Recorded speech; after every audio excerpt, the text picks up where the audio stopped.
নমস্কার। তো আমি আছি বাইরে।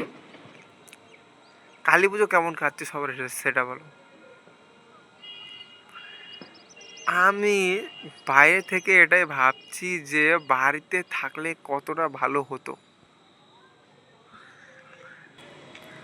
বাড়িতে থেকে কালী পুজো দেখার যে আনন্দ, যে মজা, সেটা তুমি বুঝতে পারবে যখন তুমি বাড়ি ছেড়ে আসবে টাকা কামানোর জন্য বাইরে কোনো একটা ফ্যাক্টরিতে কারো আন্ডারে কাজ করবে।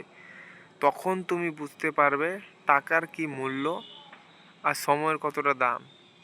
আর কত কিছু যে মিস মানে ভাববে শালা কী করলাম জীবনে। ভাই আমি পড়াশোনা করেছি এতটা, কি হলো পড়াশোনা করে, শেষমেশ এই ঘুরে বাইরেই খাটতে হচ্ছে, তাও কি কিছু টাকার জন্য, 10 থেকে 15 হাজার টাকার জন্য, যার দেশে কোনো মূল্যই নেই। কোনো মূল্য নেই, 10-15 হাজার টাকা এখন কোনো মূল্য নেই। সেটা আমাদের মাসে দিচ্ছে, মানুষ এখন দিনে 10-15 লাখ টাকা কামাচ্ছে। তা আমরা কতটা নিচু পর্যায়ে আছি, আর আমাদের ডেভেলপ তো হবেই নি।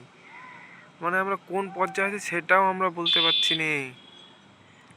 এতটা নিচু পর্যায়ে আছি। পুজোতে বাড়িতে যাবো, বাড়ির সাথে সময় কাটাবো, সেটা ছুটি নেই। কাজ করো, কাজ করে গাড় মারা দাও ওখানে।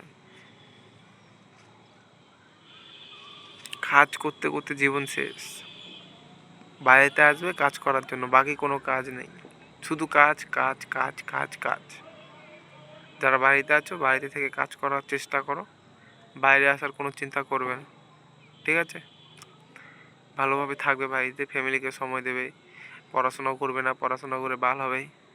পড়াশোনা ছেড়ে দাও, কোনো একটা কাজ শিখে নাও যেটা বাইরে থেকে করতে পারবে। তাহলে জীবন সুন্দর, না হলে জীবন কেলিয়ে যাবে, একদম ঠকে দেবে। এতটা ফাটবে না, বুঝতেও পারবে না। Good bye.